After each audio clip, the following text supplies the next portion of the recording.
Sir मैं एक और चीज आपसे ही समझना चाहती हूं, क्योंकि आपका अनुभव उस क्षेत्र में है। अगर मुझे वो तस्वीरें आप दे दीजिए जहां पर वो टुकड़े जो रॉकेट्स के टुकड़े, अनएक्सप्लोडेड एक्सप्लोसिव्स के टुकड़े हैं, ये देखिए सर। खासकर मैं आपसे यहां पर इसको जो होशियारपुर में जो मिला है इसके बारे में जानना चाहती हूं आपसे।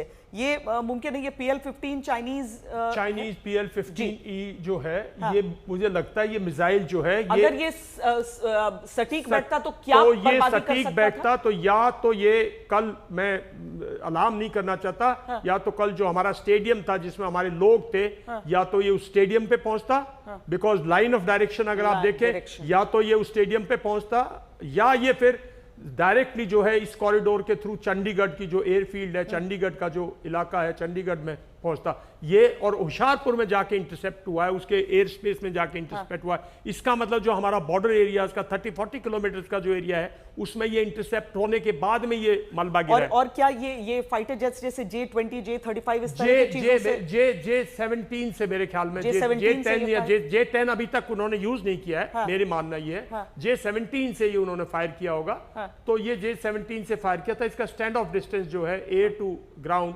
उसके हिसाब से लगता है कि ये हमारे किसी ऐसी सेंसिटिव जगह पे जा रहा था जो मैं दोनों बोल रहा हूं, स्टैंड ऑफ मिसाइल लगती है। लेकिन एक्चुअल में क्या है कि जो मिसाइल का बाकी मलबा जब ये इकट्ठा करेंगे ना, तब ये थोड़ा सा मोर क्लियर हो जाएगा। ये भी हो सकता है कि ये जो है कि उनके पास एक आजकल लेटेस्ट रॉकेट्स है, हो सकता है ये रॉकेट हो जो कि मतलब जो हमारी एयर डिफेंस के जाल में आ गया और वो भी गिर सकता है, बिकॉज मिसाइल का जो फिन्स, मिसाइल का जो मिसाइल का बाकी ढांचा है ना, वो जब तक ये कलेक्ट नहीं करेंगे, जब तक सामने नहीं आएगा। और जैसलमेर चलते हैं सीधे, शरद कुमार वहां से हमारे साथ जुड़े हुए हैं। शरद, लोगों को हटाया जा रहा था, जाहिर है कंट्रोल्ड एक्सप्लोजन की जरूरत अभी उसमें होगी अगर वो अनएक्सप्लोडेड है, अगर वो नहीं फटा है, जो कि देखकर लग रहा था, क्योंकि ऐसा लगा कि जमीन में चला गया है और नीचे का हिस्सा और उसका लंबा होगा। शरद, क्या कोई ऑफिशियल जानकारी अभी तक दी जा रही है? क्या लोग हटे हैं वहां से?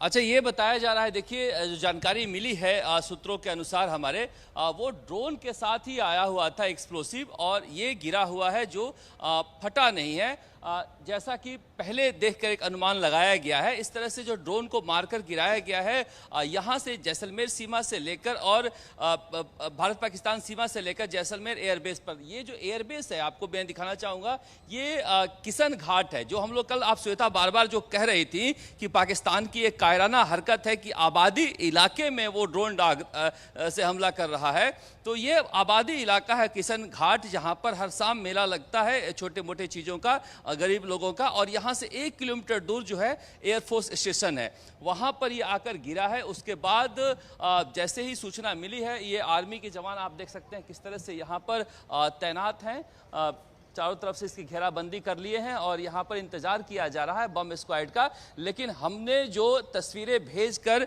पूछवाया है, उन्होंने कहा है कि ड्रोन के साथ आया हुआ था ये एक्सप्लोसिव जो यहाँ पर गिरा हुआ है, और उसे डिफ्यूज करने की कोशिश की जा रही है। इस तरह से बहुत सारे लोग मार गिराया था आसमान में ही। यहाँ से 4,000 फीट से लेकर और 8,000 फीट तक हमने उनके ड्रोन को मारे हैं, उनके मिसाइल्स को मारे हैं।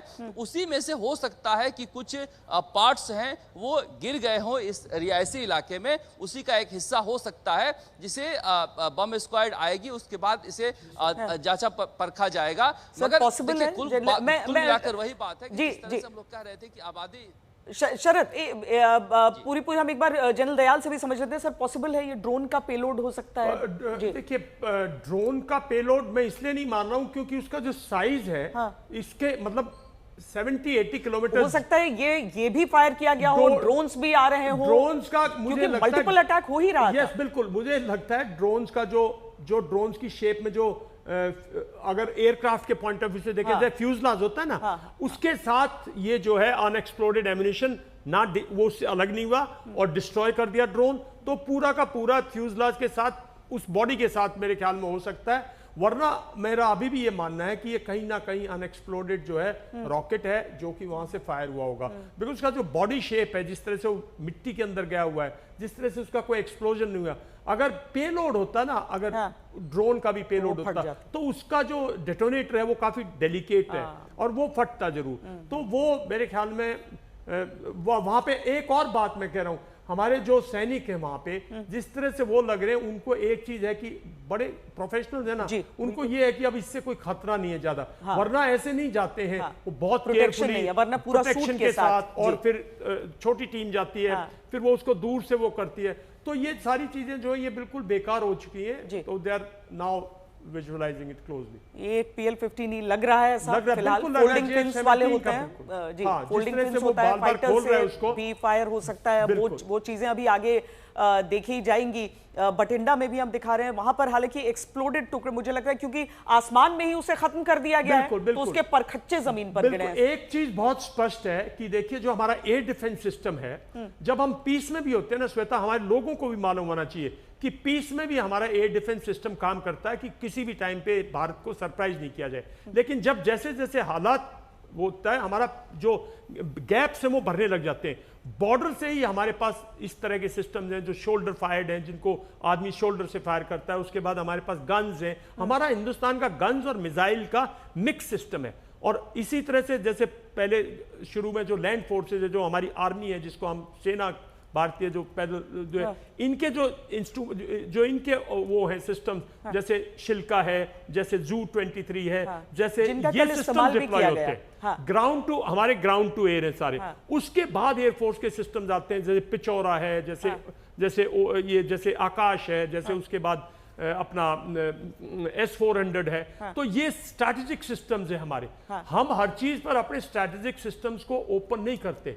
S-400 ओपन होगी, इसका मतलब वहां से कोई ना कोई स्ट्रैटेजिक मिसाइल, वहां से कोई ना कोई एयर अटैक, जैसे JF वगैरह, इन पे आकाश, और ये एकदम से ओपन होंगी। आकाश की थोड़ी रेंज कम है, टारगेट आ रहा है वहां से, उसके अनुसार हमारी शक्ति ऑटोमेटिकली, हमारी जो ऑटोमेटिक कमांड सेंटर है, उसके अंदर जो हमारी रडार से जो फीडबैक आती है, उस रडार से फीडबैक आती है, उसका सिग्नेचर आता है, उसके हिसाब से वेपन सिस्टम रिलीज किया जाता है। बहुत ही हमारी जो बेल है, उसने हमारा जो कमांड कंट्रोल सिस्टम है इंडिजिनस है कंप्लीटली, और दुनिया के अंदर सबसे काबिल आज। और हमारे जो वेपन लोकेटिंग रडार्स हैं, हमारे जो रडार्स हैं बेल ने बनाए, जो पिछले 10-15 साल में जो बेल ने जैसे बताने की कोशिश कर रहे थे SONC कि वो जो हमने कार्रवाई की है श्वेता, वो बहुत सराहनीय है कि उसमें जो हमने माहिर हासिल की है, तो डिटेक्शन हम पाकिस्तान का कोई भी होगा उसको डिटेक्ट करेंगे, डिस्ट्रॉय करेंगे। और श्वेता एक और मैं बात करना चाहता हूँ, देखिए जनरल VK सिंह ने 15 साल पहले